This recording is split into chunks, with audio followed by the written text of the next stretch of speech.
Reddit did to do, and welcome into More Important Issues. It is another beautiful Thursday evening here in Knoxville, Tennessee.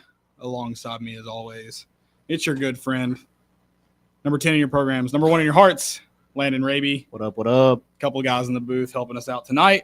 We've got Mr. Joey Boots. Say hello, Joey.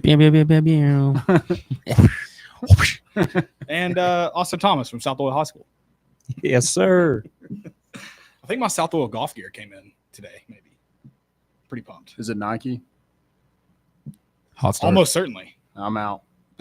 Did you not buy any to support our good friend Joel? I can't anymore. All right. I mean, Danny White has this kid indoctrinated. Golly. God. 16 days. Oh, I went like classic middle school.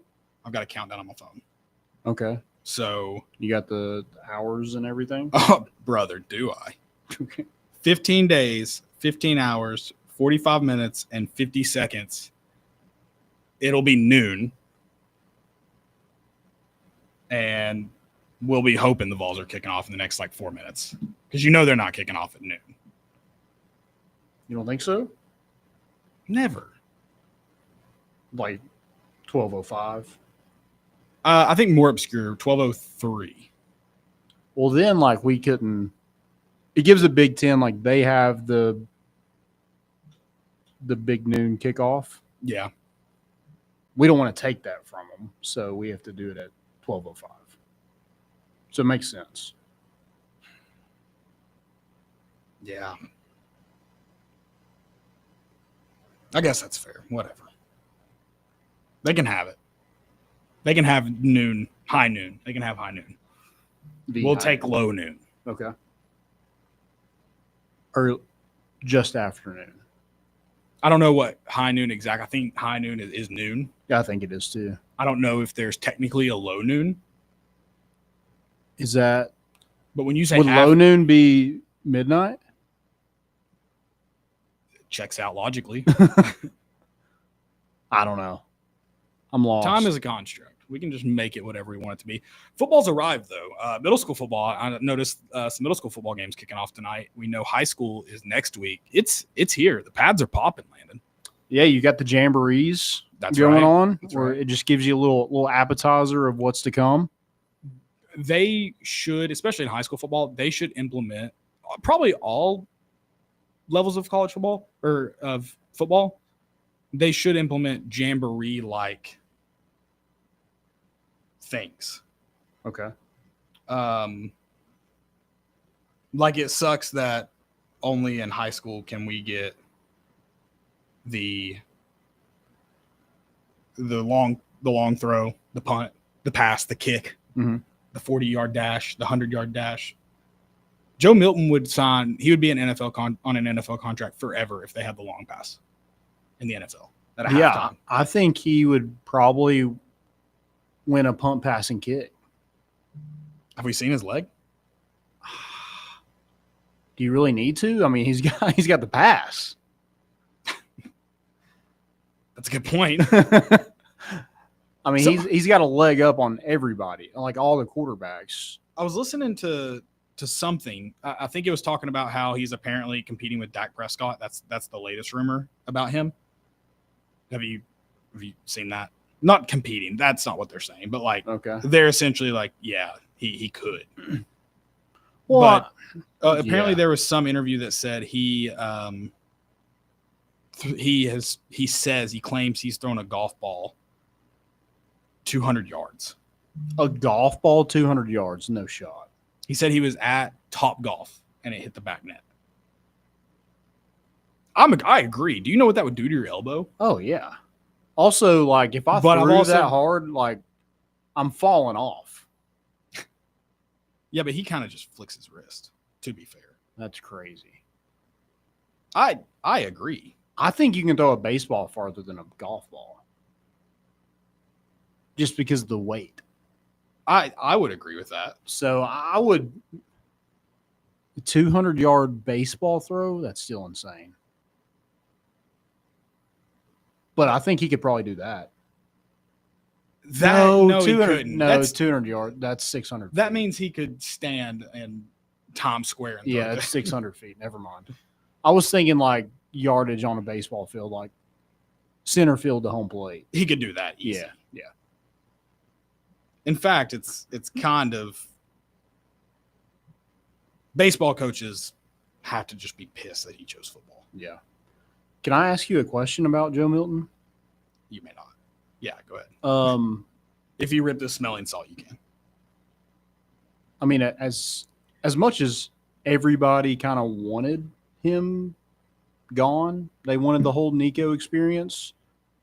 I mean, we're taking him back in a heartbeat on this team, right? Dude, he's a VFL. Like there's a lot of things you can say about Joe Milton. He cared about his teammates. His teammates loved him. Yeah, dude, he was. And compared to what we got last year, he was not that bad. I say there's a lot of things you can say about Joe Milton. About the only thing you could say is he's an inaccurate quarterback. Right. There's really just one thing you can say about Joe Milton. So I apologize to Joe Milton for pretending there's a lot of things you could say about him. Mm-hmm. He didn't beat Florida or Bama. All right. There's two things you can say about him. They were both on the road. To be fair, I feel like those are partly because he's an inaccurate quarterback. Well, yeah, and he didn't get to play him in Neyland. True. That's obviously a difference maker. You think Tennessee breaks the – I mean, if they would be undefeated at home in Josh Heupel's era if they could just beat Georgia. Does it? So if does Tennessee go undefeated at home this year? Is how I'll present that question to you. No. Is it to Georgia or is it to someone else? I think it's Georgia. Only Georgia? Maybe Oklahoma. We've talked about this. Well, I know, but not in this way. I know, but it's still preseason. Yeah, it is like that Oklahoma game is just circled because there is so much unknowns about both teams. But they do know who their quarterback is going to be. We do not.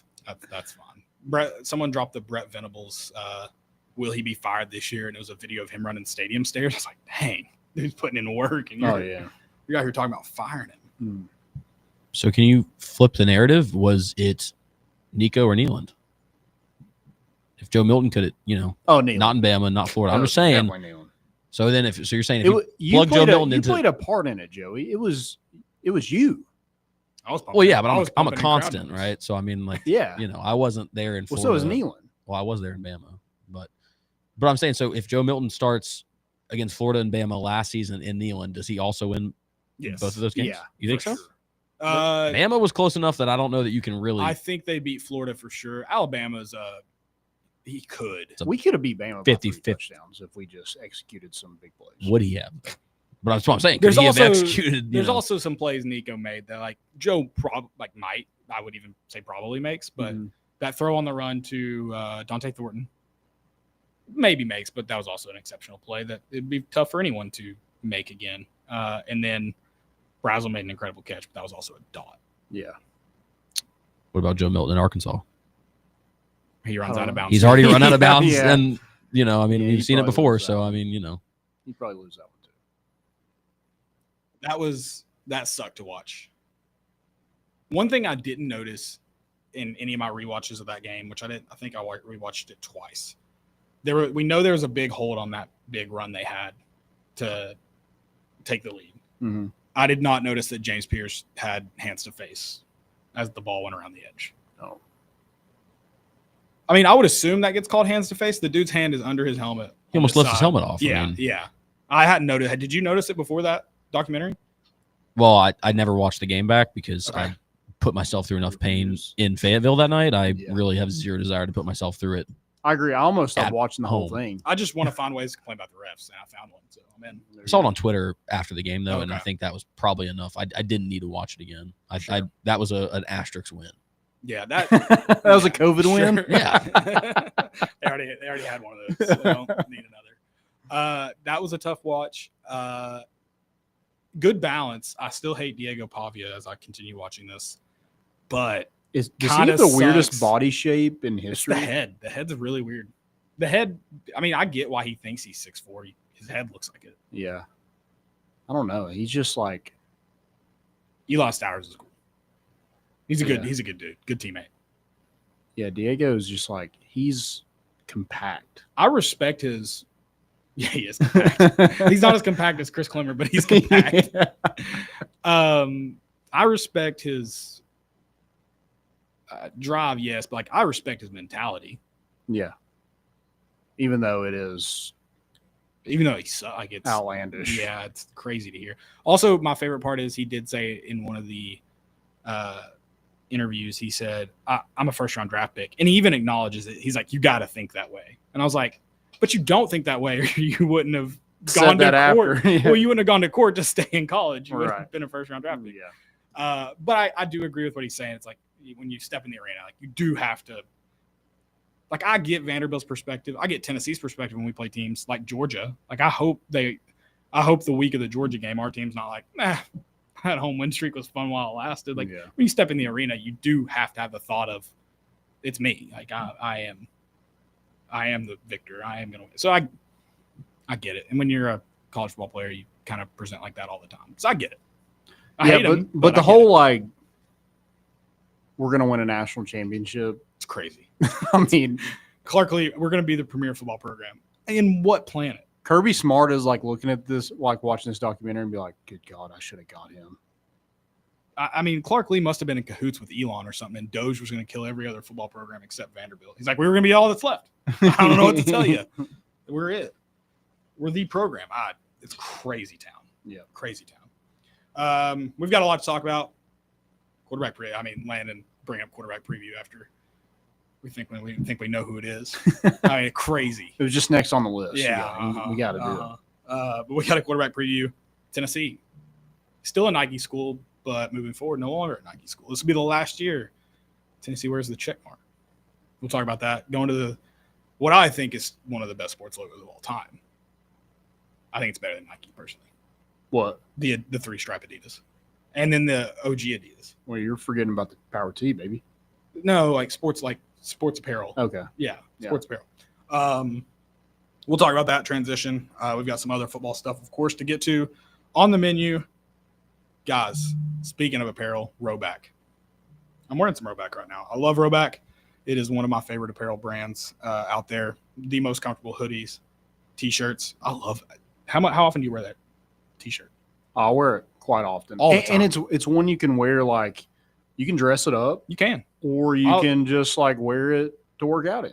I'm a polo on the golf course on the weekends. I'm not, but weekdays if I go out for 9 or hit the driving range, I'll wear that, and it looks fine. Yeah. I fit in. What color do you have? I have a red one. So it is a little bit, I need to get some more colors. You're right. Good call. And I can do that using promo code More Important Issues. Yep. 20% off.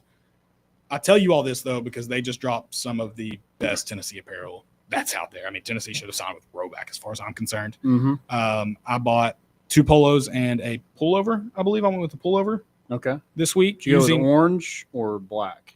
I went with what did I end up getting? Because I liked it all. I could have bought it all. I wanted to buy it all. Yeah. Well, I can't look at my order because I had to use a first-time email. But you have to use a first-time email for promo code More Important Issues. Yeah, get that 20% off there. Like Caleb mentioned, they got the hoodies, they got the pullovers, and they got the polos. I think everybody should just get the Neyland polo just to have it. Oh yeah, just need it in the rotation there. So yeah, make some noise. Yep, go check them out. Again, rowback.com. Use promo code More Important Issues for 20% off that first purchase. We're talking more sports apparel on the other side of this break, so stick with us. It's More Important Issues on Fan Run Radio.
Welcome back in to More Important Issues here on Fan Run Radio. Sorry, my headphones are so loud now I couldn't hear myself. I turned them down too much, so sorry for that. Just back. Awful intro, but I've got good news. Tennessee, Danny White, they just got $20 million richer. The cash influx is on in 2026. I want to clarify. I was not being serious because some people thought I was, that my season tickets should go down. They've gone up. I've been the season ticket holder for 10 years now. They've gone up every year. And for 7 of those years, we sucked really bad. So I'm well aware how that process works. It would just be nice. Wouldn't it be nice for 1 year, be like, listen, we just signed a deal for $20 million. We won't go up. I think that's something that needs to be done. Take care of your fans. I don't care how they do it. Just do something for your fans. I want an Adidas. That would be Adidas nice. Duffel bag. Okay. I mean, I tweeted about this. The Titans got their season ticket gift. The season ticket holders got a gift. Dude, if it was just a signed, not even signed, if it was just a team photo, a calendar. Yeah. Just something. Stamps one year. We got stamps with our names on them. Yeah. That was sick. Just something. Please. Take care of your fans. The one, you don't get that Adidas deal without that fan base. Sure. Can I have an airing of grievances real quick before we get into the Adidas deal? Yeah. And I'm interested to hear everyone's take. So if you guys want to weigh in, please do. If you think there are 20,000 people on a wait list for season tickets, and that means – because there might be 20,000 people that have signed interest forms and have said, hey, if this seat comes available, I want it. If you think there are 20,000 people that if the ticket office calls them tomorrow and goes, I've got seats in LL or I've got seats in ZZ11, if you think there's 20,000 people that will take those, you're a moron. Yeah. Because we know people in ZZ11, right? Is that where those are at? They got season tickets last year. Yeah. I know someone who got season tickets this year in LL. It was their first time requesting them. I don't know. It boggles. They're like, oh, if you give up your ticket, somebody will get it. No, they won't. I don't have club seats. Yeah. No, they won't. And yeah, they'll probably find someone eventually. But there's not 20,000 people there waiting, just foaming at the mouth for Danny White to call them for any seat in the house. Yeah. No.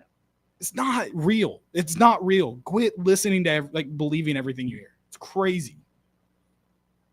Yeah, I agree. Now I think it is the case with baseball. Well, much smaller stadium. Exactly. But I don't think is basketball the same way? No, I got in late last year and got some because they were bad seats. I tweeted this. People want to be in the party, but they do not want to be amongst the poors. Oh yeah, 100%. I mean, in baseball, I think too. I think there's a limit. I think if you called and do bleacher seats even exist anymore? I don't think so. I think there's a lot on that wait list. If you gave them bleacher seats down the right field line, they'd probably say no. Yeah. No, I'm sorry. And in that 20,000, that number probably was real again for specific seats at one point. It's not a real number though anymore. That's it. That's my airing of grievances because I've heard that too much. I've heard that 20,000 people are waiting. No, they're not. Yeah.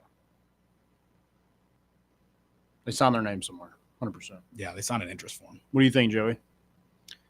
I mean, I get what they're trying to say about maybe, yeah, I think you're right. Data being skewed somewhere. Technically there's a total of 20,000 people amongst different interest forms lists or hey, if this spot, this specific, club seat or something like that was given up, would you be interested in buying tickets? But you're right, pen to paper at the end of the day. And now, if we're pulling that post 2022, even last year, I guess, technically, there were probably before the people offseason, there were probably people that signed up for them. Right.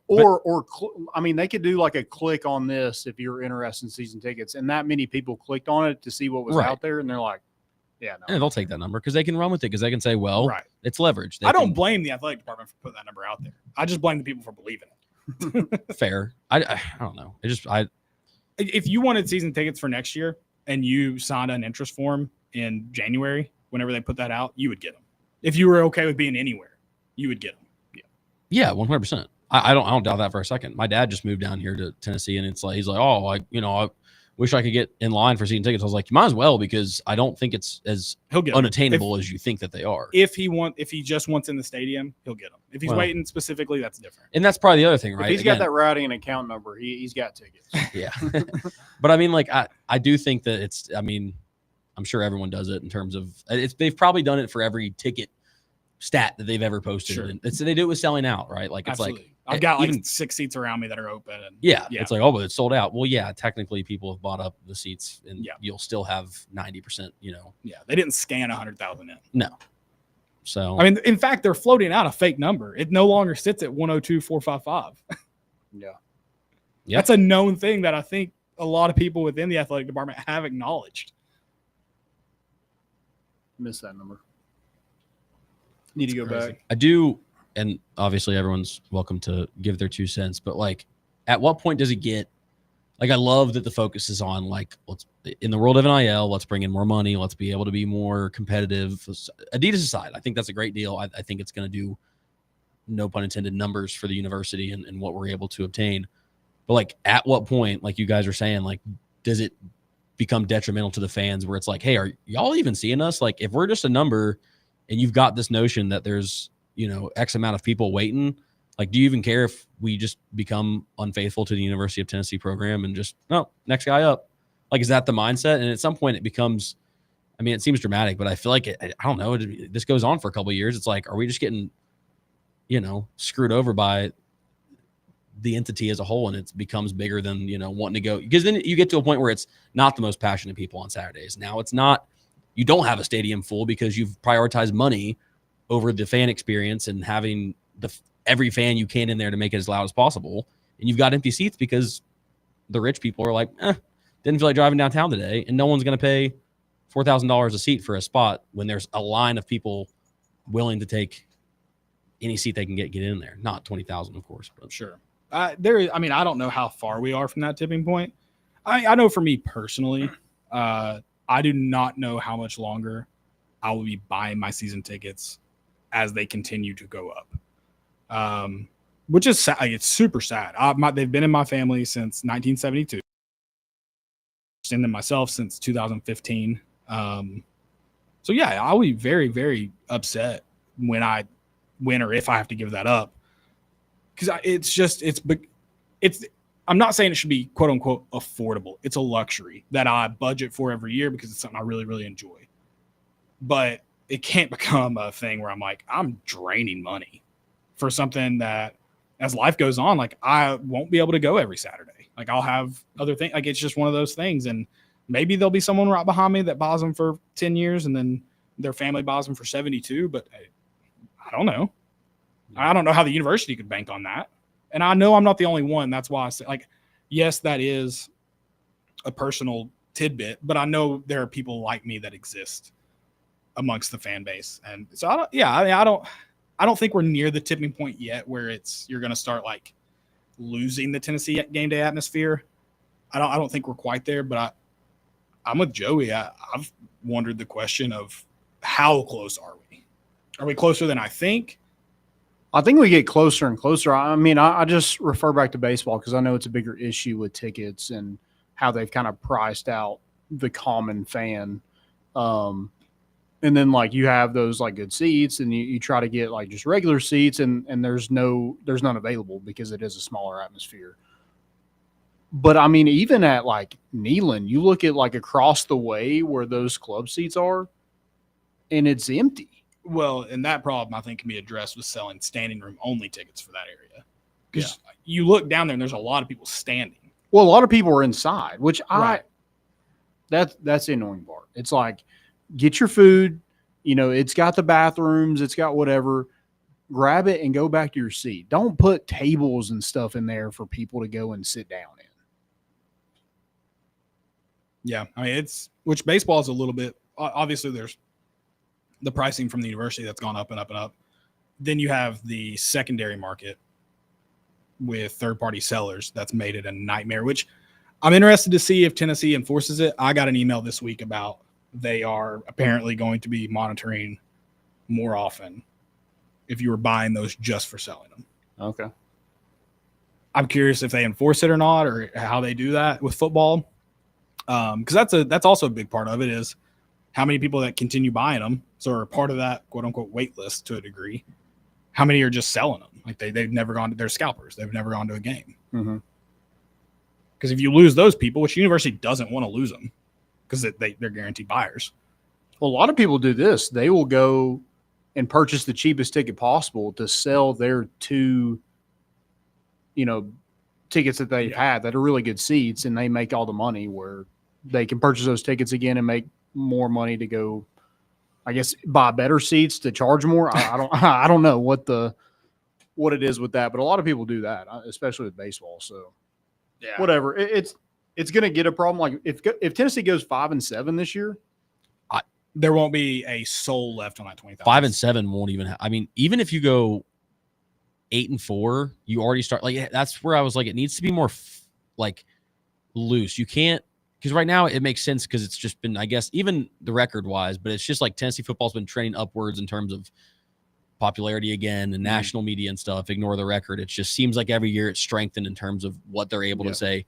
Here's what we're going to charge. But you go have 2 off seasons that are 8-4, 7-5, and like you have to be able to adapt to that because you're not going to keep the same prices. Well, your tickets can't go up if you go 5-7 in a year. Well, then those people in the ticket office, those fingers are getting a workout. They're dialing out. Yeah. Oh yeah. Hey, don't forget. Yeah. But then we look like sellouts because then like it looks even worse to then go back and say, all right, now we've been playing poorly. We're going to lower ticket prices again. Then you just kind of look like a sellout. It's like now we're just going to try to nickel and dime everybody we can to just get people in the stadium. And then they're going to start doing, now you'll start seeing, oh, we're going to give fans incentives for showing up. We're going to do free parking passes. Or, God forbid, a free keychain or something like that. But then they're going to have, I'd rather you do that now and be able to have a buffer for when you do go 7-5, 8-4. And the fans are like, you know what? They took care of their fans. Yeah. At least they're like, hey, they took care of us. Whereas if you have to put out the fire after you've gone that poorly of a record, it's going to be too late. And then it looks bad. Yeah, Danny White's riding the high right now. But he's a moneymaker. I mean, look at this deal. And I'm sorry I tangented us by airing a grievance. I apologize. But let's talk about this deal because whatever your thoughts are, Nike, Adidas, the players care about this. There's one thing that is consistent across athletic department, fan base, coaches, players. There's one thing and one thing only that everyone will agree on. Money is king. Money is power. We want more money. Yep. And this gives you more money for program improvements. This gives you more money towards every program in terms of how they can fund their team. This gives you more NIL money. This deal gives individual athletes opportunities to earn NIL through Adidas. At the end of the day, it's not even about the logo, whether you're wearing a Nike or Adidas logo on your chest. Tennessee saw this and said, no brainer. Yeah, it is. If Nike matched it or got close to it, I'm sure they would have been willing to play ball, but Nike didn't play ball. And so you don't go back to them if they don't even play ball. Yeah. I mean, that's the thing is like Adidas made Tennessee a priority and Nike didn't. And that's all you need to know. Yeah. About the whole thing is. And I think too, like you talk about Nike making Tennessee priority. I think what I like about this Adidas deal, which I really like Adidas historically. I know they've failed a lot, but what I really like about this deal, and it's one thing, like they failed the first time with Tennessee, at least towards the end. I think a few things can make this deal go great. I mean, money is the big one. The second one I think is that Adidas is kind of a unique brand now in college football. Like Nike's what covers the uniforms for the most part, especially when you look across like youth sports with football. It's Nike. Like you don't find any youth teams, high school teams wearing Adidas hardly anymore. Yeah. And so I think it being a somewhat unique brand, and then that can help separate Tennessee in terms of nationally. These two brands, like Tennessee is Adidas, Adidas is Tennessee. That can really set you apart. So I think that's an interesting, depending on how they go about it, that could be an interesting way to promote both brands in a really, really strong way. Yeah. I mean, I think Adidas, like I said, they made Tennessee a priority, and they were willing to pay this amount of money to be their, what do you call it? Their flagship. Yeah, flagship school. Nike wasn't willing to do that. You know, they want to pay Texas and Ohio State. I mean, you just talked about how Tennessee was becoming more of a national brand every single year and in every sport. I mean, we have sellout stadiums. The apparel is insane. I mean, we buy so much Tennessee apparel. There's no way a lot of teams touch us. And I wouldn't think. But, I mean, how much of that is exclusive to Nike? Because we mentioned it before the show. Like, I almost rarely buy Nike stuff now. Right. And it's money. Yeah. Like, that's where I just think this sets it apart, where it wasn't even a consideration. I mean, you gave Nike this, like, hey, this is our deal from Adidas. Are you willing to counteroffer? Nike's like, nah. Do you think Nike thought they were bluffing money-wise? Maybe. But, I mean, if they're not willing to – with Tennessee, as big as it is right now, them not willing to basically give them the same thing where Tennessee's athletics sucked when we did this deal the first time around. I mean, why in the world would you go back to them? That's like, I'm never buying another Nike thing ever. I'm out. I'm out. Really? But Caleb's right. You think back to like 2010 and stuff, like the main 3 or 4 brands, kind of like everything you wore was just kind of that. And like sports aside, people wear like smaller brands now or like in style stuff. You're not flocking to Nike or even, I mean, well, the good thing Tennessee has done recently is they've given out those licenses to other apparel companies. Well, and think about just nowadays with all the smaller companies. A couple, I mean, these are hats, but Hovey Dry Goods, good friend of the program. And then you also, one thing that Tennessee has that I don't know if a lot of other schools, they have this type of participation. Volunteer Traditions. That's another brand I forgot about. We were talking about earlier that I buy their T-shirts and polos far more than Nike. Mm-hmm. Yeah. They just fit better and people prefer them. Yeah. No, this isn't, I don't think it's bad for Tennessee. How can you go and people are talking about how kids don't want to wear it. I don't think that's as much of a thing anymore. Can we look at the transfer portal? I mean, kids are willing to go to a terrible program because they're getting more money. It's all about money. Money is king. If Adidas is going to pay an athlete more money than Nike, that kid's going to Adidas. Yeah. 99 times out of 100, he's going to Adidas. Yeah. And that's where I think this deal is really good because Adidas is like on the forefront of NIL, and same with Tennessee. It kind of fits. I mean, didn't they have a rep get arrested in FBI probe before NIL was legal? No, I don't know. Maybe. But I mean, Nike's not like going out and getting these college athletes. They do a lot of professional athletes, but Adidas is focusing on Tristan Keys. He's a 5-star wide receiver signed with Adidas. Yeah. So I think this gives Tennessee a lot more options in the NIL space. And that's why I think for this deal to really work in Tennessee's favor, Tennessee has to be better in recruiting. Sure. If this is a huge deal for NIL and everything, Tennessee's right around that top 10 range. It needs to be closer to top 5. I don't know if the only way this deal will impact it is because of the sum of money you're getting. I don't think it'll impact it any other way.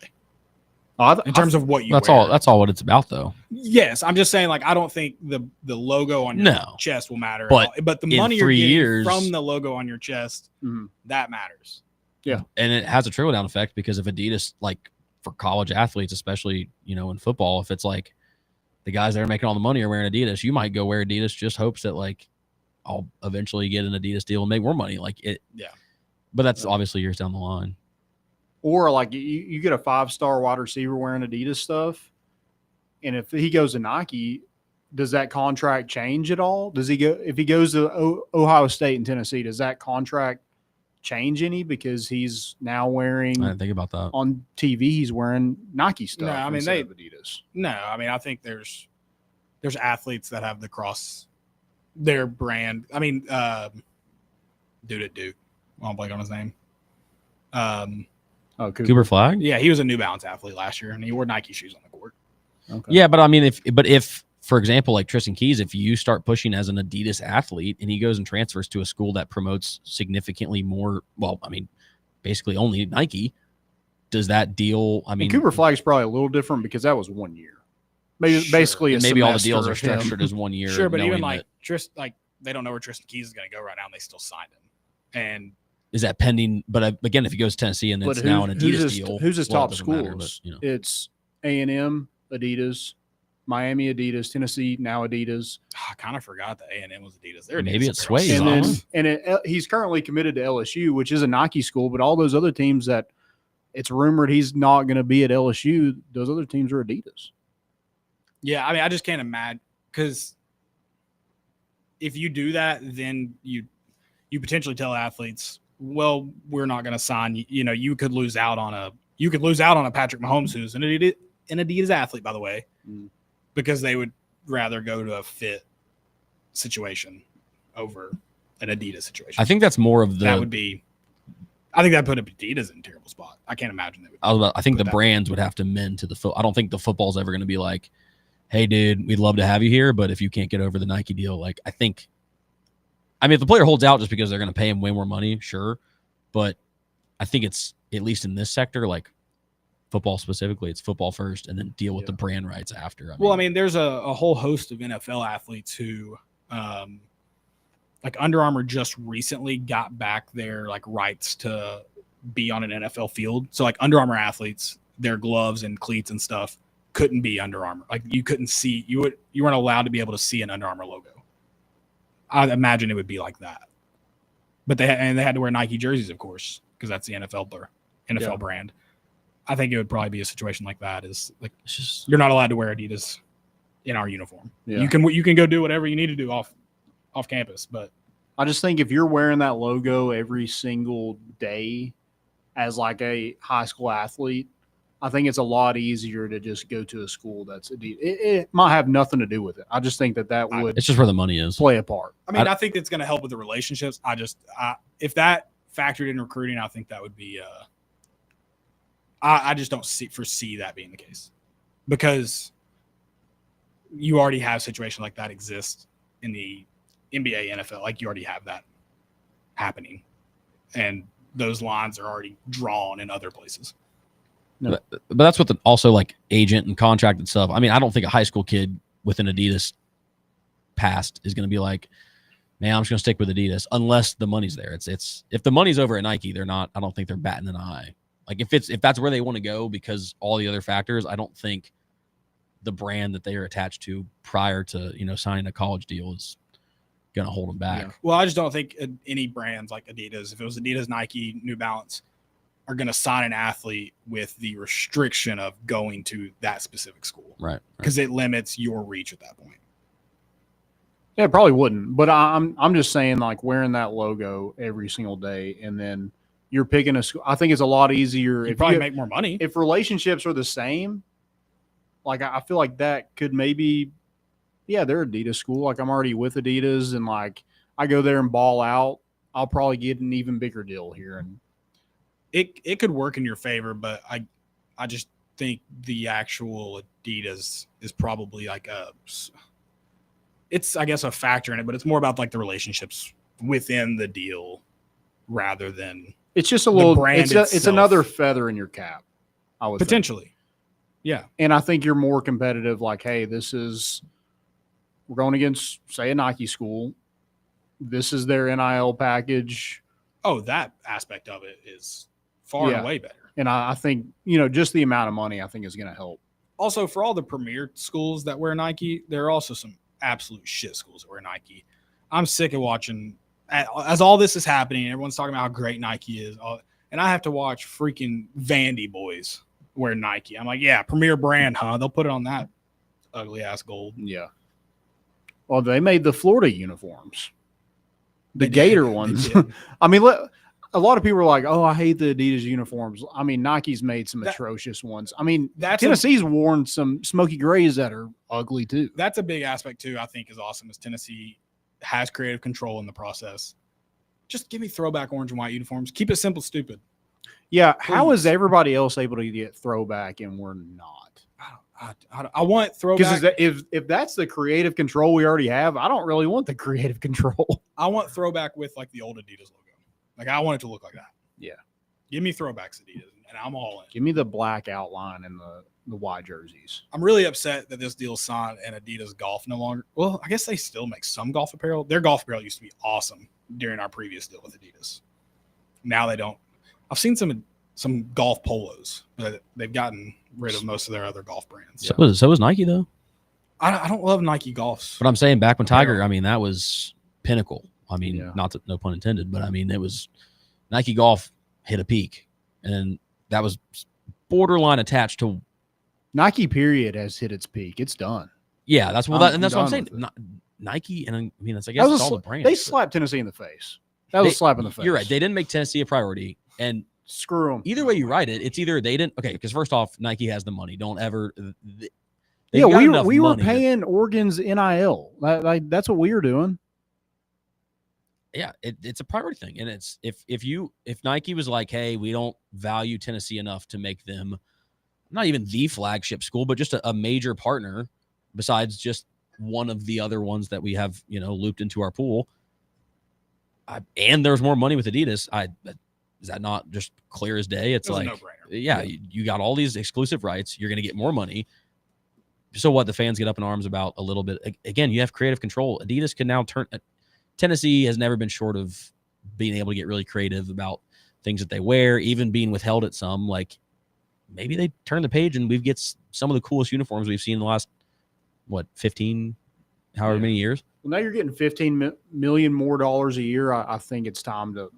That talent fee just doesn't need to be there anymore. I think most fans have been understanding of how this came about. I'll say that. I do.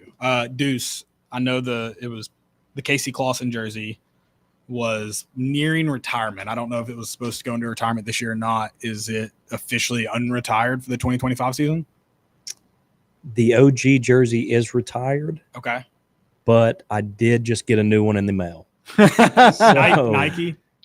No, it's Adidas. Oh. Okay. Wait, how retired is it? I mean, is it?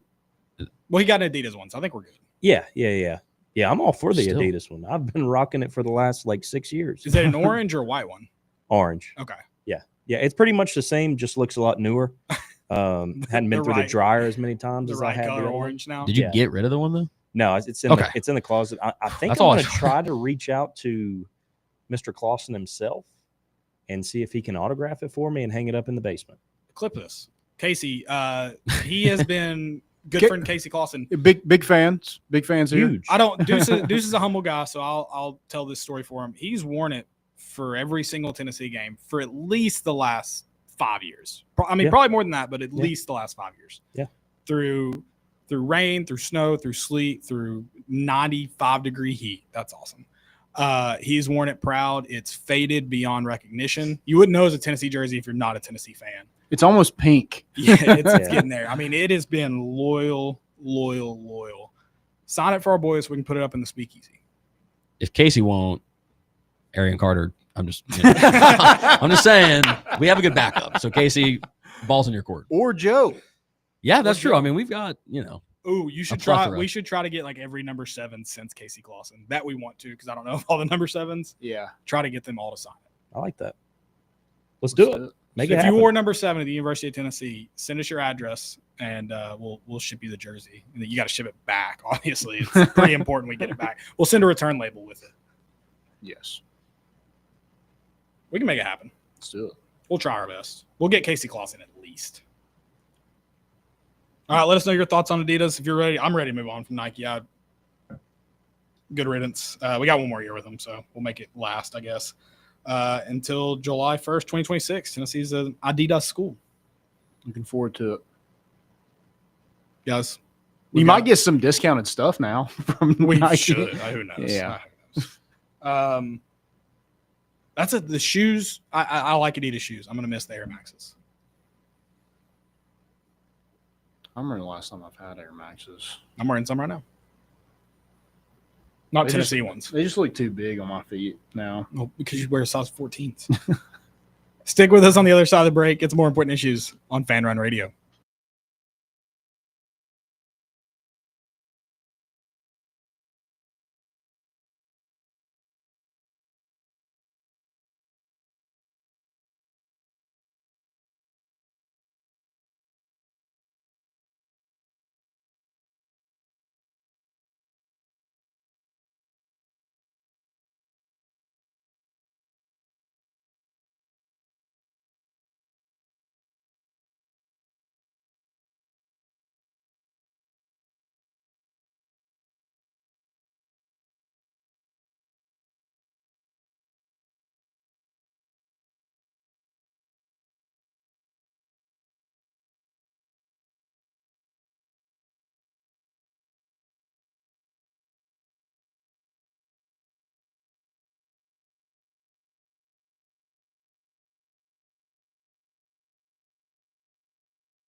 Welcome back into More Important Issues here on Fan Run Radio.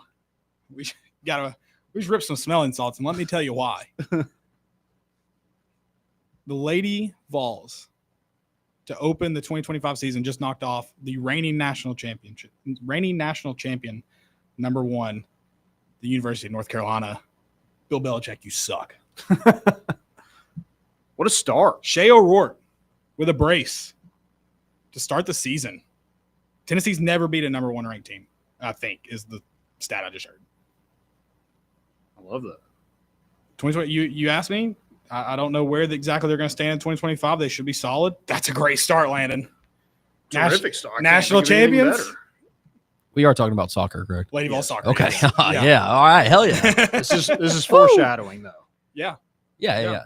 You gotta the number 1 team in the country. you gotta manifest it. You kidding me? Yeah. Is First this game? the Timmy Howard effect? I believe this is his daughter's freshman year. Ooh. She plays Tennessee. Yeah.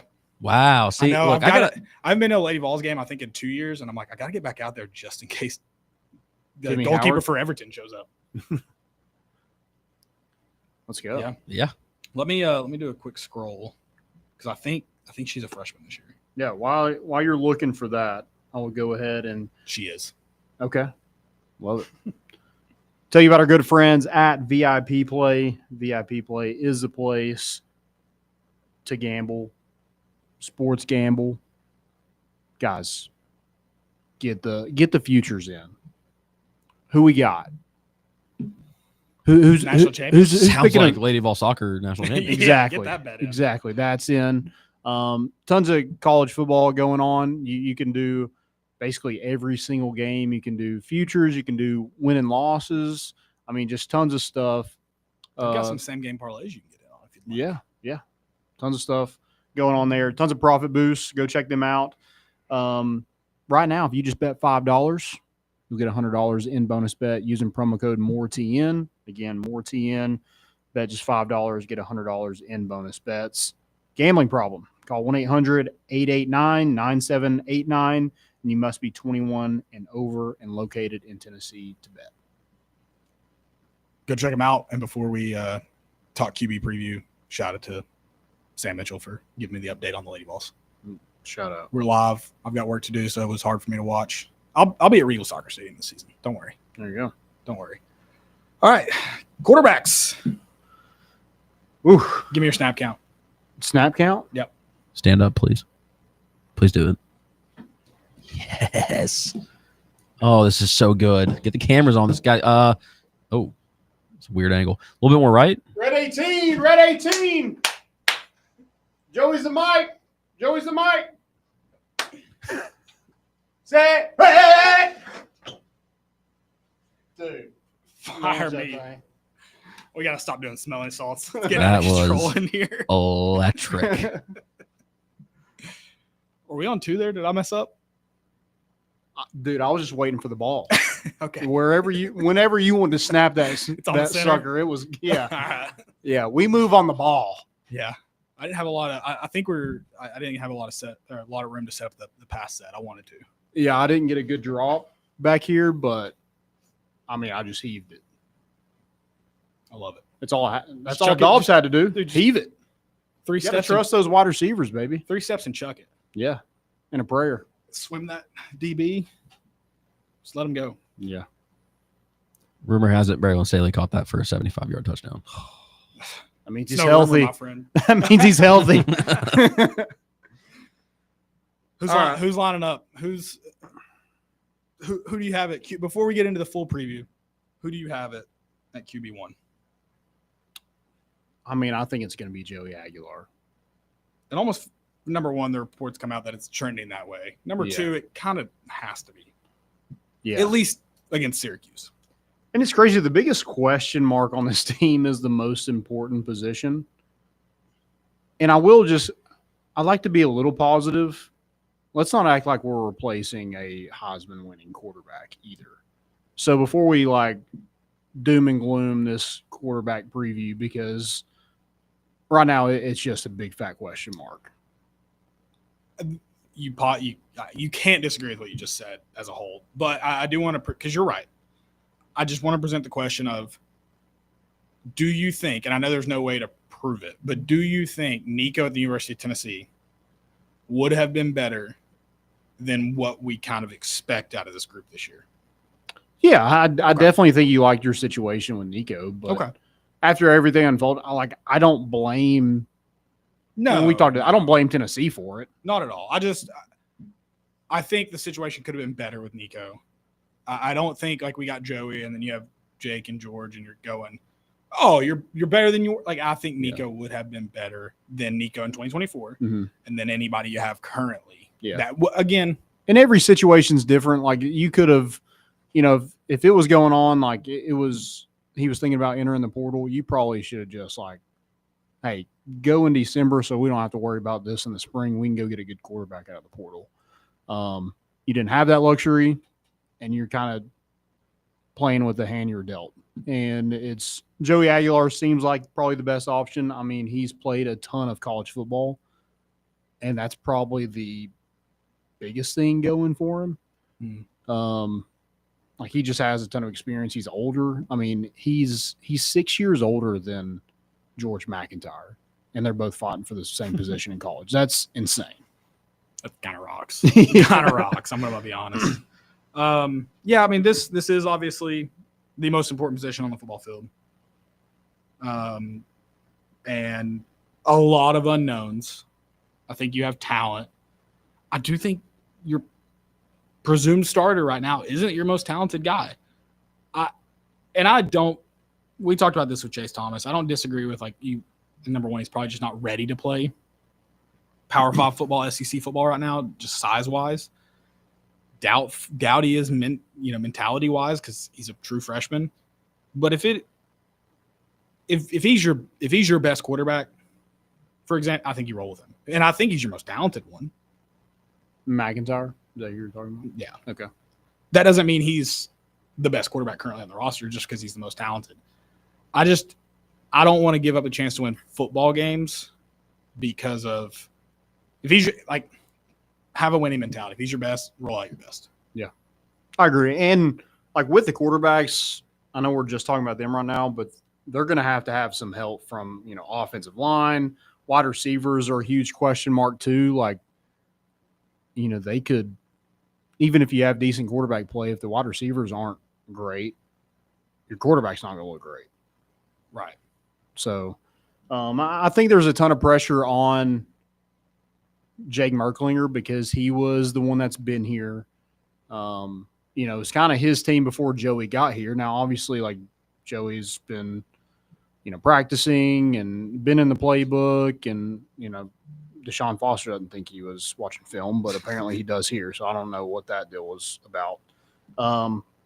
But it seems like George McIntyre, there was no pressure on him to go win this job because he is a true freshman. Yeah, there's no expectation of it. And I think he's just going out there and playing ball, and that's what's kept him in the race. The fact that it's not just been Jake Merklinger and Joey Aguilar, that the fact that George McIntyre is even getting mentioned in the race, I think is a huge development for him in the future. Okay, development for him. Good or bad for Tennessee?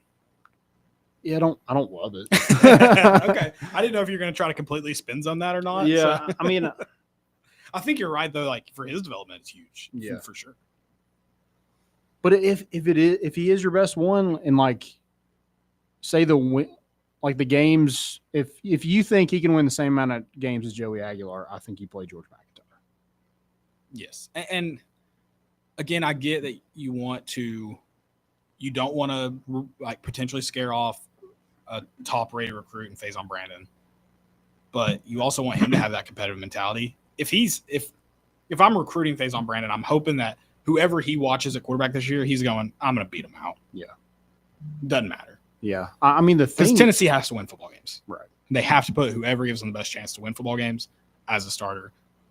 Faison Brandon could decide not to come to Tennessee for any number of reasons. Mm-hmm. That can't impact your decision to play whoever. Right. Well, and I think we're talking about pressure. Is it not kind of a big deal for Joey Halsley and Josh Heupel to get some sort of pulse at quarterback this year? I understand it's a tough situation, but I mean, the last since Hendon Hooker, like there hasn't been anybody that just like has flourished in this offense. Yes. And Hendon Hooker wasn't even a guy that Josh Heupel brought here. So yes, Hendon Hooker did a lot better than he did at Virginia Tech in his 2 seasons at Tennessee. Joe Milton looked marginally better than he ever did at Michigan, but they haven't developed a quarterback yet. And they haven't really had the opportunity because Nico left after 1 year as a starter. Like, sure. Yeah, for them, it's got to be one of those things. Hey, we need to roll a guy out there that, yes, we brought in. And 2, we've developed since he got to campus. Yeah. Not that I don't think they should get credit for Hendon and for Joe, but those guys were college quarterbacks before they got to you as well. Yeah. Can you develop and like that question has to be asked until they do. Yeah, absolutely. So I think there is some pressure on this offensive staff a little bit with the quarterbacks. Mostly win games, score in the first half. Yeah. That's another thing sad about watching that Arkansas game and the Florida game. Those games were shown on any given 3-0 at the half. I forgot how much I wanted to gouge my eyes out in the Florida game. I forgot about that. Yeah. Glad I was reminded. I don't know if the mics for the documentary were pumping in crowd noise, but I've been in that away locker room, and it is kind of just like open. If it was as loud as it appeared in their pregame, that's great. That's awesome. Yeah. Like Billy Napier's having to yell, not out of excitement, not trying to get these guys pumped, but so that they can hear him. That's awesome. I love Josh Heupel's quote. Was that in the Alabama game? Yeah, I don't think I've gotten there. What did he say?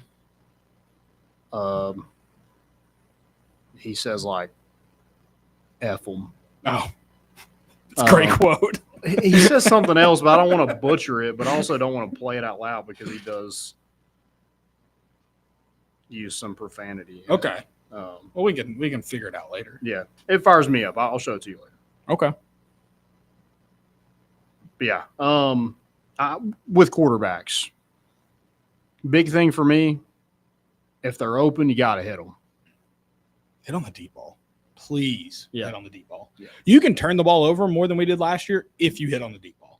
There's room to like move around in that margin if you just do the other one well. And everything doesn't have to be perfect if you have big plays. Yeah. Like you can have a false start penalty and it doesn't kill the drive because you can hit on big plays. You can have a drop pass every now and then because the next play can be a freaking home run. Speaking of false starts, can you all look up if it's readily available, if you can find it, how many false starts Tennessee had last year and how many Tennessee had in the Georgia game? If you could check that for me. Sorry. No, you're good. Yeah, I want to see that. I also want to see like red zone. Like that has to be a big thing for the quarterback where it's not just the run game. Yeah. And well, it could be like, I feel like the quarterback has to use his legs. It took Nico so long to finally like trust that he can run the football. You're not just handing it off in the backfield. Yeah. Yes. Yeah. You got to be a threat there. Mm-hmm. Yeah. If we hear it handed off 10 out of 10 times and we score, yeah, good. It probably means they're respecting what you're doing elsewhere. Like that's fine if that's a result, but you have to threaten them with the option of pass or keep. Like there has to be that balance to allow you to be more successful in the red zone. Yep. Escapability is a big thing. Like Hendon Hooker wasn't the best runner. No, he just had escapability, which is a coin I turned. Yeah. A term I coined. And he can just – him and Josh Dobbs, their escapability is 99. Josh Dobbs was a lot better runner than Hendon Hooker. But they just both had that slippery escapability. And it was at the right time. Like they always timed it up perfectly where all the DBs were downfield. Their ability to slip a backfield tackle, immaculate. Yeah. Yeah, Tennessee needs some of that. I don't know who that is. I don't know what Joey Aguilar looks like running the football at all, or what his. You know who probably has the best escapability? It's probably Jake Merkley right now. Oh, unfortunately, Taylor Green. I think it's Diego Pavia. Think about it; it's a hard target to hit. Small, compact, and we talked about he's an athlete. Yeah, he's got escapability. Well, he's a running back. Yes. That throws a football on 4th and 1. That was That's pretty sick. I'm glad it happened against the team it happened against, but that is sick. Yeah. I would have been pissed if it had happened against us. It would have been hilarious if we threw it straight to the back of the end zone. You can't throw it that far. All right. Are you going to start worrying about this offense if the quarterback play is not a little better? I'm already worried about it. Yeah. I think the running game will be fine. I just don't know if these running backs can carry the load like Dylan Sampson did. What about you, Joey? What about you thinking we're okay at quarterback? You thinking like this it needs to be significantly better for Tennessee to get back to the college football playoff? Oh, it probably does have to be a little bit better. I was about to pull up the stats and say, okay, plug this stat line into whatever quarterback gets. Or I guess technically all of them combined for this year, because Nico, how many snaps did Nico not play last year? Not very many. Gosh. So I mean, basically Nico versus however many release. who gets the snaps this year. Yeah. But yeah, no, it has to be at least the same, if not better, just because you can't rely on Dylan Sampson. I don't care how good the running back room looks this year. I don't think you're going to get. Maybe I'm not going to put it out, but the odds that you get that kind of efficiency is pretty low. And so unless the quarterback play is just more accurate and you make more with your receivers, maybe that's the case. But it can't take a step back. Yeah, not a shot. Yeah. But you do? So you think we good on quarterback, or you think it's? What do we think it's at? Do we think it's going to be better or worse? Worse. I think the biggest thing last year is we were like riding so high on the potential of Nico. Oh, dude, not what he was doing, but just like, all right, he's going to make the next one, and it just never happened. So, yeah, I don't know. I don't think like quarterback play has to be stellar, but just like run the offense and hit a couple of deep balls like we didn't last year. Mm-hmm. I mean, let me know if this sounds wrong. It's AI overview, and I refuse to trust AI no matter what. Just that way, when the day comes, I can have some sort of backbone. But beat it. 213 of 334 for 2,600 yards, 19 touchdowns, and 5 interceptions. 358 rushing yards for. It's not showing me how many touchdowns. What, like, I can only think of, I would say 2 or 3. Yeah. So I mean, plug that into whatever combination of quarterbacks plays this year. If, God forbid, knock on wood, Joey doesn't work out and he plays 2 games, and then by Georgia, Jake's playing. But I mean, does it have to be better than that? Yes. Probably for sure. Yeah, I think 21 touchdowns, like that has to be significantly better. You can't rely. If all that's the same and your running game's the same, well, we're talking about another potential playoff team. Yeah. That was the recipe. You can't assume this running game's not going to, like, you have to assume they're going to take some step back. Mm-hmm. So the passing game just has to be better. Yeah. By a bit. You had the SEC Offensive Player of the Year leave you, who was your running back, who accumulated the majority of the rushing yards. Yeah. You have to assume it takes a step back. I hope it doesn't. That'd be great, but you have to assume. It kind of leads me to like the play calling has to be more creative too. But yes, I don't disagree with that fact. But then I go back and look at games and I'm thinking, man, if we just hit on that play, that changes the whole drive. That potentially changes the whole game. I'm just thinking because of like not having Dylan Sampson and the question marks at receiver. I think right now, like you are thinking like, hey guys, like we might be a little worse than we were last year. Like we need to be more creative to create those big plays. I don't disagree with you. I just think there were a lot of really good play calls last year that I overlooked because we didn't execute them. Oh yeah. I mean, if you hit 2 out of the 4 at Bama, you beat them by 2 touchdowns. Oh, talk dirty to me. Maybe 3. 3. Dude, my favorite clip ever, because I hate Alabama so much. And I hate it happened at Vandy. Them while the 6 students are on the field tearing down the goalpost, playing that clip of Nick Saban. The only place that's easy to win in the SEC is Vanderbilt. While they're on the field, that was kudos to that Saban set them up for that.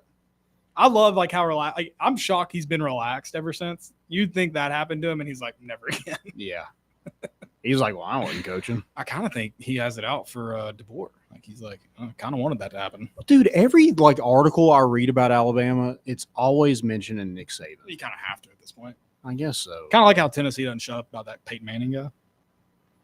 Yeah. Peyton. No, I'm just kidding. Yeah, I love Peyton Manning. But Nick Saban will always be associated with the Crimson Tide. Yeah.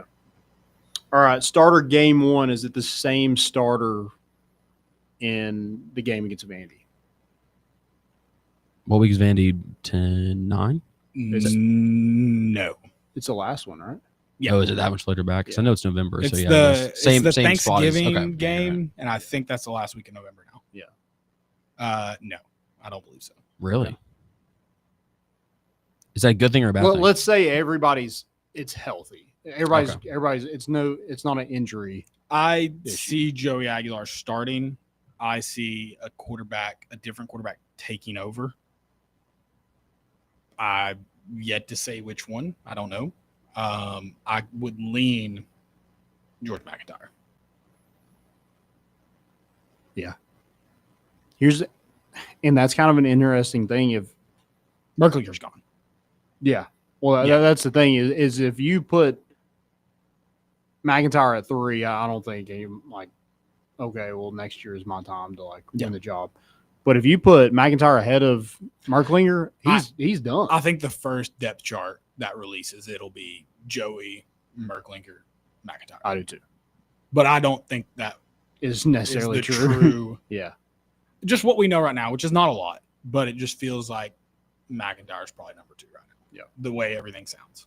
Yeah, and they got another scrimmage tomorrow, so we'll find out exactly Really? well, not find out really, but I'm sorry. we'll get more information because we didn't really have any information on George McIntyre until that first scrimmage. And we're like, oh, he had the best day. Interesting. Looping back, so I feel like maybe first 4 games, that's your bread and butter about where you're going to see your season kind of outlook. Obviously, Georgia's probably your Syracuse. Hopefully, you just get out there and you have enough to take care of it. You go win, and then and then figure it out your after. tryout. Right. Yeah, Okay. pretty much. I mean, but so first 4 games, Nico was, it looks like 61 of 88 for 892 yards, 7 touchdowns and 2 interceptions. Now we did play Chat and Kent State, but you also played NC State and Oklahoma. So If you do that in the first 4 games, you're probably 3-1. yeah, you probably quarterback. go lose to Georgia, but at that point, it's the same quarterback. Who's your fourth game? Is it not Mississippi State? Is it not? Am I thinking of it wrong? Mississippi State is After Georgia, the weekend before. It's UAB. Yeah. Oh Okay, yeah. yeah, You're definitely, you better no, be. You last better week. be. Take 3-1. that to game 5 because then it's Mississippi State, correct? Yeah. You're 4-1. If I got to imagine the first 5 games is a similar. yeah. I mean, Through your first 5, you're 5-1 if that's your style. If you keep that consistency as a quarterback. so can Joey Aguilar go do that? I mean, in the first 4 games. I don't know I'm what not- to tell you. That's what I'm I saying. don't know. Dude, But I'm thinking again, it's this not is fair to- another. Is it another Atlanta with Georgia Tech where we see both quarterbacks and? I mean, You're not wrong. and then though. He's one. not wrong, but that was the most miserable year of my life. Yeah, that was terrible. 2020 was pretty miserable. too. No, but that at least I didn't have to go to any of those games. Yeah, that's true. I don't know. I mean, I think you're right. I think if he doesn't show well at Syracuse, I think there is I think you see multiple quarterbacks against ETSU. Can I throw a wrinkle in your Georgia plan? Yeah. Did you find any false start stats It said 1, which I know is against wrong. Georgia? It said John Campbell had 1 false start. There's no stats specifically that I could find for just false starts. It was offensive infractions or interference or penalties. How many? I'm sure we got called a lot of those for holding. I got to go back and look at it. It was. What do you think about the new rule that they can't do that simulated bullcrap roll? Oh yeah, The defensive line. Tennessee's not shooting themselves in the foot. Do we have ourselves a ball game? maybe. I don't like. What's the penalty for that? The rule I read did not outline exactly what they'd get. Is it like a penalized for. delay of game? You would think, but they didn't say 5 yards. They didn't say anything like that. So I could see this being yeah, we're going to warn them again. Yeah, probably. Tennessee still gets penalized for the false start. For that game, Tennessee had 9 penalties for 70 yards offensively against God. Georgia, 7 for 59. Oh, wait. Oh, so those weren't all offensive penalties. The 9. Yeah, that's offensive penalties. Jeez. Yeah, bad. I don't believe that Jordan committed 9 or 7. I mean, but I'm sure 2 of them were in garbage time when we were just trying to. Yeah, 7's not die. good either, but 9 is. Ugh. 9's bad, and then I don't remember what it couldn't have been a lot of holding calls. It's a 10-yard penalty. Well, I mean, we weren't past line of scrimmage really enough to get holding calls either. Tennessee had a total. So this is offensive penalties for the last season. Total of 89 for 691 you yards. Fix that. I mean, that might be priority 1 over the quarterbacks. Yeah. Average 6.8 penalties per game and 53.2 yards per How game. many of those offensive pass interference? How many of those were? Yeah, that's very skewed. How many of those were illegal man downfield? But still. Yeah. Which they've got those problems have got to be fixed. I mean, Arkansas, you look up, and I can't remember who it was standing right next to the wide receiver on that little out route that got us a first down, and we got to walk it right back. Yeah, who was that? Was that Dane Davis? I don't know. Sorry, Dane Davis. That wasn't you. I just threw you under the bus. But I mean, my word, it's crazy. We're going to talk about all the other positions. We've got a little bit more, so hang with us. We're almost done with hour number 2, so get a little bit left before you go into your weekend. It's More Important Issues here on Fan Run Radio.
Welcome back into More Important Issues here on Fan Run Radio.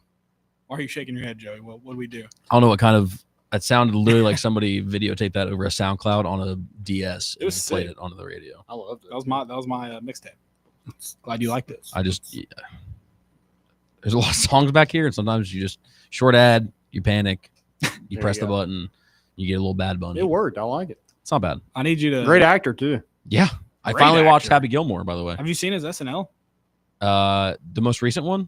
Has he only done it once? I Okay. thought so. I remember watching the monologue, but I didn't. He was great remember on him SNL. doing any of this. I didn't recognize him in Happy Gilmore until I went to IMDb. Oh, really? He's in like the entire movie. I didn't like. I don't. I know you're who saying you Bad don't. Yeah, Bunny I know you're is. talking about. I thought you meant like okay. No, I don't know who he is. He's also. I know we'll get right back on topic, but he's like the third biggest artist in the world by streams. That's like crazy. Taylor Swift. Bonk. It might be Drake and then Bad Bunny. Have you seen Life of a Showgirl album cover? No, I haven't. No. She's doing the Sabrina Carpenter strat. She's like, if I get naked, dudes will start liking me. And you know what? I'll be honest, not me personally, but it's clearly working amongst the algorithms. Because she's been all over my stuff besides the NFL page. She was just on one of the biggest sports podcasts in the world. Fair enough. So that helps too. She could be on another one too if she just gives. Yeah, I'm waiting for a team to get back to me. Yeah. Is that wait? Were you talking about us? Or? Yeah. Oh, okay. The second. What's going on? Wait, were you not? She's only been on. Okay. Why else would I podcast. reach out to her? I don't know. What? She's only been on one podcast, so we would Right. technically be the second biggest podcast she's ever been on. So if we can lock that Great in sooner point. than later before it starts tapering down, Yeah. that'd be pretty sick. I'll call her team. See what we can do. Yeah, I'll call Trav. Now that we're Adidas, We might. We Is he could in get- Adidas app? no, but Oh. we could get in with Patrick Mahomes and then maybe get in that way. Sure. I'm in. Let's do it. Easy money. Stop. It's just an email. That's it. We'll find an email. All right, guys. Before we get started, Hovey Dry Goods, go check them out. Great people over there. Use promo code MORE for 15% off that first purchase. Got great hats. They got us those Moore hats. Have you seen those on our social media pages? Beautiful. Absolutely beautiful.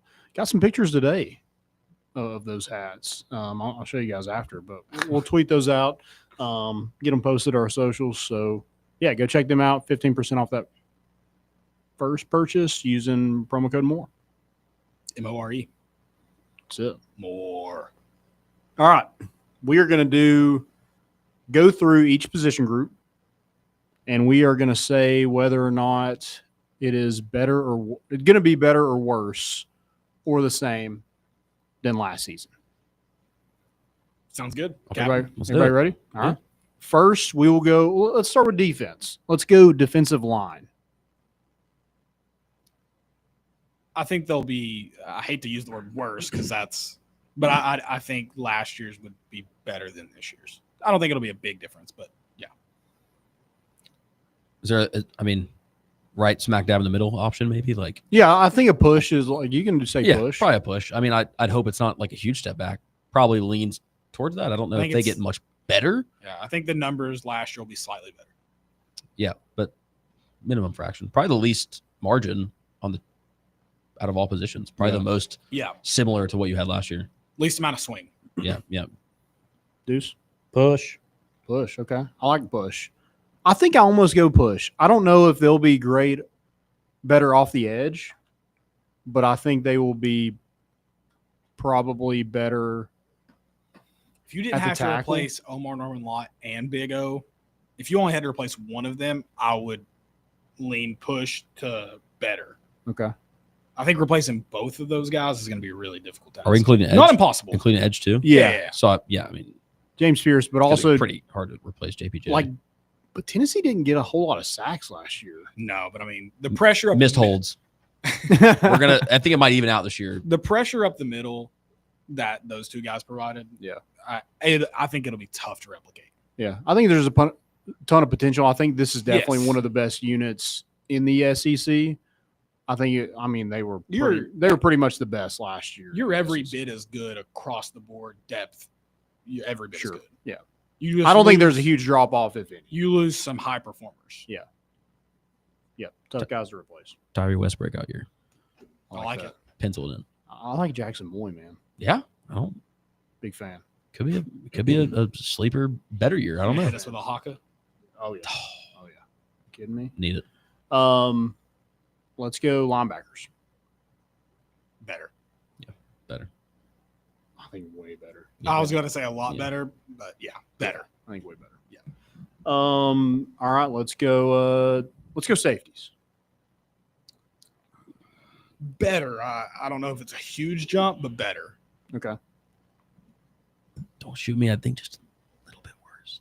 Okay. Maybe. I think just, again, having to, if the rest, I think it depends on the rest of the defense. Position strictly, maybe a little bit better, maybe a lot, but I just fear that if there's too much to compensate for, especially depending on how healthy the rest of the backfield is, I think there might be a drop-off just in having to put some extra workload on. I do think it probably depends on like how, if we get Jamal McCoy back, a couple games into this, like I think there's some factors where if you don't have to move people around, that impact it. But those safeties are probably the same though. Yeah. But because I guess they're moving guys from corner to nickel, rather than safety to nickel. Yeah. So it's probably corner where I'm more worried. Like, is there any drop-off if we don't get them back sooner? You're right about that. So I'd still just say marginally better, not a big drastic jump, but a little bit better. Deuce? Yeah, I'll go ahead and just meet them in the middle and just say push. Okay. Yeah. I think they were Will Brooks was really good last year. I think he's he was. He had a really good year, and I still think he was underrated. I think Andre Turrentine had a rough year last year. I do think he has a better year. He has to have a better year, I think. And I think they're going to be more athletic back there. I was going to say, I was watching a little bit of highlights back a couple weeks ago. I love Will Brooks. Like, he's got to be your favorite. Sir Robert William Brooks. If he was a bit more athletic, he might have 2 or 3 more interceptions. He might be an NFL player. Honestly. And not a lot more athletic, just a little bit. Yeah. Because he's an athlete. Pick 6. Yep. Will Brooks. I do like Farouk. I like Beasley. I like Farouk a lot. I think those two are going to be really good here in a few years. And maybe even, if Turrentine has another rough start to the season, you might see both of those guys pretty early. Yeah. So, I think you want to see it. I think my marginally better is kind of banking on you get a healthy dose of Farouk. Yeah. He'll probably be the other starter besides Turrentine, I would think. That's what it looks like right now. Yeah. So I'll go better. Positive. Yep. I like it. Sorry for being Debbie Downer. Let's go corner. Corner and then nickel together. Yeah, corner and nickel together. Way better. I think better. If everyone's healthy, I think the step up, with Colton Hood, and I think if Jamal McCoy is fully healthy and Ricky Gibson avoids I think they're a better. lot of BS. Better regardless of Jamal McCoy being back. Like, I think you added a ton of talent and depth there. But way better, I think, factors on the health of Jamal McCoy. True. I think depth is the biggest piece that makes me want to say way better because I think you're not dependent on. I think you can say better without knowing that because of the depth you added. Fair. Yeah. In my just way better. I think I'm like, I want to see if he's back, what he's at before I wager on that. In a way better position to be better. Yeah. What do you think, Deuce? It also depends on Boo Carter. Yeah, no, I agree. Health a little bit, but no, I think it's definitely better. I'm gonna say worse, dude. That's come crazy. On. Caleb. What you just mentioned, number one, was Boo Carter. Like, that's just such an unknown. Without Boo Carter, you still have Jermod McCoy coming back from an ACL too. But it's the Tommy John of football. I'm about to say they come back healthier. New ACL. It's like the tightrope surgery, dude. It comes back faster and better. But when do we see it again? You see him by Georgia. I think you see him 100% in Georgia. Yeah, I don't think. But is he 100% in Georgia? Yeah. I don't think you see him at all against ETSU. Yeah, I'd rather not. I don't. With the depth, this is where it's. I think it does hinge on how Syracuse looks. Like, if they're like, we want to get him a few more, you might see him a series or 2 at ETSU. But if he goes out and plays minimal time against Syracuse and looks good, I don't think they play him at all against ETSU. Yeah, I don't think it's much. I don't even want to say that, but I just feel like with the question marks with the health, I get that. We don't really know what Colton Hood is. We hope, that is going to be really good. And we kind of know what he is. He's played college football. Right, but we didn't know what Jermod McCoy was when we got him out of the portal really either. He wasn't. No one expected him to do what he did last year. Sure. Are you saying the reverse might happen for Colton Hood, or you're saying until you've seen it, you don't? Yeah, that's also I'm saying there's a ton of potential there, but we just don't know. Like last year, I wasn't saying we're going to be right so much better at corner. I was like, man, Kamal Haddon wasn't that bad last year. Well, so I just think like Boo Carter, I think there's still a ways to go for him to. He's not even practicing and he's not even scrimmaging. So I don't know. We'll see. I don't think it's unfair. I just think Because right now, what everybody's saying is like we're going to be better at basically almost every position. And defensively. Yeah. Yeah. Right. And this defense is going to be even better than last year, which I don't think there's a lot. Like, I think it's a marginal. Yeah. I don't think you can't take a huge jump from what you had last year. But Tennessee was so good defensively last year. Yeah, and I think that fires me up a little. Like, bit. I don't just think thinking that they could potentially have around the same defense. Right, and I don't think it'll necessarily. You'll see it in the stat line, like your scoring defense, your total. Like, I don't think that'll necessarily show you're way better because there's just not a ton of room to grow. Yeah. All right, let's go offensive line. I'm gonna say a push. I'll lean a little worse, but I could see where they could also be a little better. So I'm gonna go push. Better. I'm sorry. I'm being very positive, but I think I don't know. I'm trying to lean as much positively as possible. I wish there wasn't a tackle that was a true freshman.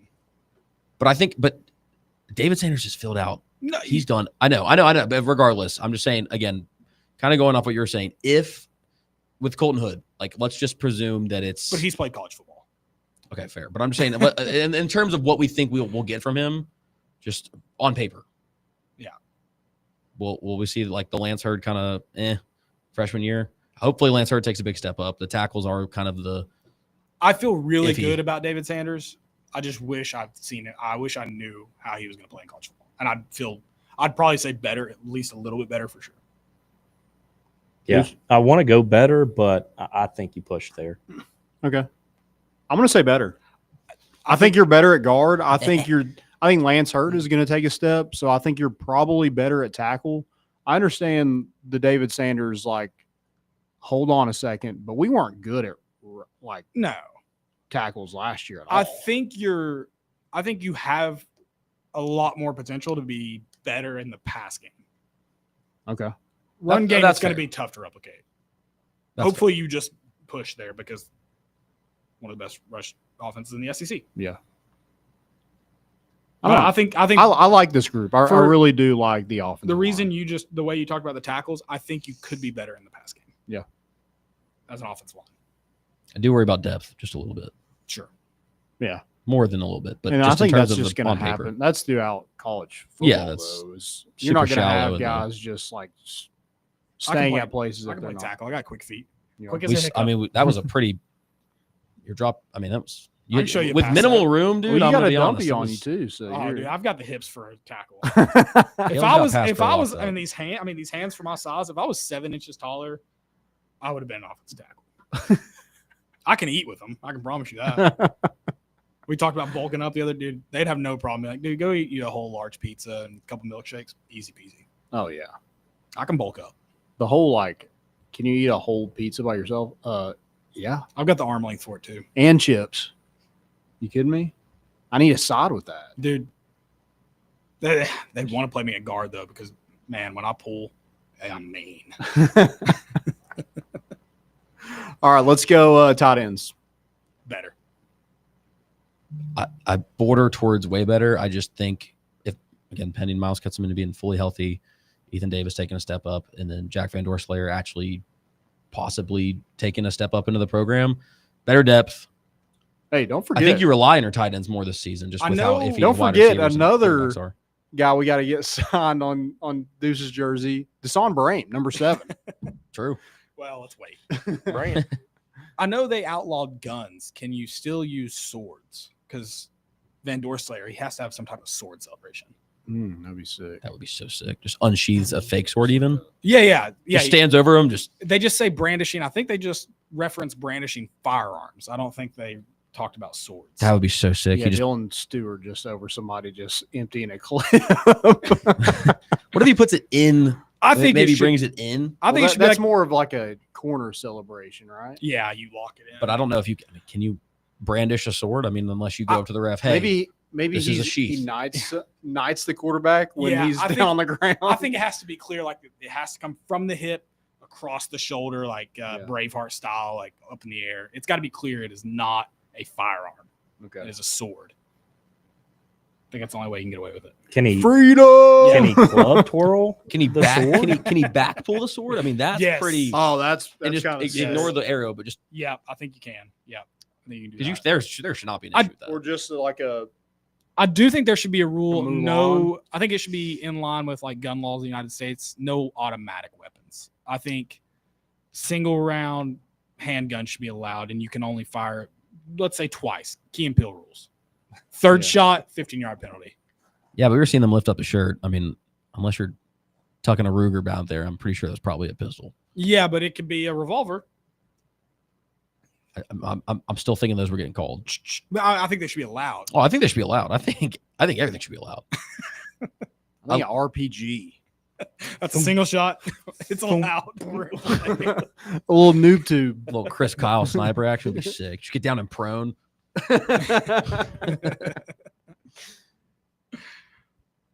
All right, tight end better.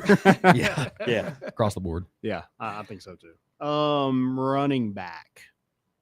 I think it's as a group. I think you could push here, but if I'm gonna push to a little worse, Worse, you take regardless. I think you take a step back. It might end up in a push towards later half of the season when you get maybe the rotation just ends up being better and you're not as reliant on one person. But I don't see them filling in the Dylan Sampson role. you He's won't have a number enough. one running back. Exactly. Like Dylan Sampson. And that's why It'll I'm like, be it's by going to be worse at first, at least. sure. Yeah, that's fair. Yeah. I don't think better, but I do think we'll be pleasantly surprised. Yeah. I like it. SEC Player of the Year, that's hard to replace. Yeah, have you heard of Sean Bishop though? Deshaun Bishop needs to stay healthy. If he balling, does, he's balling out at Tulane for me. right if he now. does, he can. I think it can be a push, maybe. I think Tennessee's going to run the ball regardless, no matter who's back there. But I'm going to go a little bit worse just You got because freaking Sandra Bullock calling plays. just gives it Dylan Sampson. Wide receiver. Better. Man, what I know right now, I've got to say I think a little bit worse. The health scares the poo out of me. Yeah. Depending on the quarterback situation, call me crazy. Way better. You really aren't working off that much last year. Like It wasn't great. it's a low floor. So I feel like if you actually start to put some things together, and I know it's a lot of young guys on this core, I don't think you could drop the football as much as last year. the ceiling's way higher, and that's why I'm just going to go ahead and give him the benefit of the doubt. Way better. Also, is mildly better, a little bit more than better, but not like astronomical. You've talked me into a minimum push. Okay. Oh yeah, the floor's a push. I think I'm going push too. I think there's definitely a lot more talent this year than there was last year.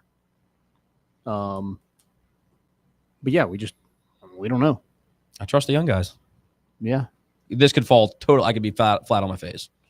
Well, and then come there's week going to be 6. a real conversation in the season of why the heck didn't we get another? Transfer. Yeah. Recruiting might be dead. But you've recruited well at that position, but it's time for those guys to produce for you. Yeah. Quarterback. Push? Worse, I think. Push it best. Push it best. Well, No, it could be I'm going better. better. I shouldn't say push it best. The ceiling's definitely better Deuce because just said better, I think, to everything. Yeah. I think Hear he me has out. got Hear us me 12 out. and 0. He's trying to cover. Hear me out. He's trying to cover every single number 7 that's ever. We are getting so close to football season. Tennessee and the Titans may go undefeated. But no, I seriously, I really do. I was think with you until you said the Titans. Now I know you're drinking the Kool-Aid. Yeah, well, I've been drinking more than Kool-Aid. But no, I really do think better. Like I said earlier, I think we rode so much potential with Nico. I mean, you just hit the guy that's open, even if you underthrow him. Give him a chance. Mhm. And my thing with Joey Football, I'm going to call him. Dude likes to sling that That's thing. who's sitting beside you. Dude, if you sling it and you throw a couple interceptions, F it. I don't care. Sling that thing. Brett Favre made a whole career of it. Well, he made the career of a few other things, but yes. Yeah. Well, I do think If the quarterback Gene- room as Gene's a right. whole. If we didn't have so many similar issues between Joe Milton and Nico, I would feel better about our QB situation. I want to see Heupel and Halsley coach themselves out of the situation. I want to see him coach this group well enough, and you got to prove it to me. Yeah. I think the room will be better. I worry that the starting position might take too long to really cement. That might lean towards a push towards worse. Yeah. Which is all that matters, really. I don't care how good your backups are if they're not playing or getting it done. So that's the only side. But I do think depth and on paper, you have a better quarterback room come, week 7 or 8. Yeah, Nico, like I feel like everybody kind of babied him last year. I need someone to grab that group by the horns. I need it to by the face mask like Jeremy Pruitt. Grab that offense. I mean, we need a Jamie Foxx or a Mike Winchell or a Matt Saracen in there. Okay. We need someone in that room that's just, this is my offense. I don't think you have that yet. You didn't have that last year. You that dog? Mike Winchell's got more than dog in him. I'll tell you that. I mean, the guy that like has had the most success in this offense is a guy like no one thought would have the most success in this offense. So maybe we're on to something. That's the point. I like it. Oh, gosh. No orange goggles. Who knows? So Deuce 12-0. Everybody else about 9-3, 8-4 at best. Come on, man. I really do think it's probably a 2 or a 1 game plus or minus swing. I really don't. 7-5 would really shock me, and I'd have to really talk myself into the fact that everyone's just young or kind of just threw together. The quarterback situation, most important position. It's gonna be so easy after the season if it does go poor to be like, well, you kind of got thrown on your ass in the offseason, so you can make that excuse. But other than that, 7-5 is gonna be really hard to excuse. Yeah, it's gonna be tough. I will say this: I think if this team get through Mississippi State at 5-1, be competitive against Georgia, I think you have so much good happening in the locker room with this group. But what happens if they just get bludgeoned against Georgia? What happens if they give up one to Syracuse or Mississippi State? I was about to say, this locker room can fall apart, and then you're looking at Heupel like, you really let Nico walk? Yeah. You just can't have this group question the decisions that were made on behalf of this group. Mm-hmm. And the best way to do that is to win and be competitive, but win. So get through those first 6 games with minimal hiccups and ride the Neyland wave when Georgia's in town. Try to put yourself in that game. I mean, hell, go win the thing. But I know the likeliness of that. But yeah, I mean, you just got to keep that locker room's got to stay on the same page because your quarterback's going to struggle. You just got to kind of accept that and try to fight through those. Yeah. I mean, this is literally set up as the just trust us season. Trust the process. Yeah. Trust process never failed, right? Trusted Jeremy Pruitt. I mean, they haven't given us a reason not to trust them really yet. But they haven't. Except have they given you for a reason one to game a trust year them? on the road. That's what I'm. Well, dude, if you go into Bama 2 losses, Hey. the locker room's already. You have an extra hump where we're not even talking about skill on paper. It's it's morale. It's can you muster up one of those wins against Bama, Florida? I mean, you get both of those away. It's not, you got to right now pencil them in as losses. I like that we're wearing a solid color on the road at Mississippi State. We go all orange. They'll probably wear gray again, but I hope so. Yeah, the whiteout. I'm gonna be honest. If I go to Mississippi State and we lose, we should wear black. Black would be so nasty. Black versus black. You know what I'm saying? All black and a whiteout would be pretty sick. I'm just saying. If we lose in Starkville and I'm in attendance, I will not be attending another away game until we beat Florida. Joey was at the Midland School Board vote a few days ago. Don't recall. Midland Lee, baby. Don't put that evil on me. I love that, Joey. You went right for it. Everybody was thinking it. You just said it. Yeah. Oops. Oh, man.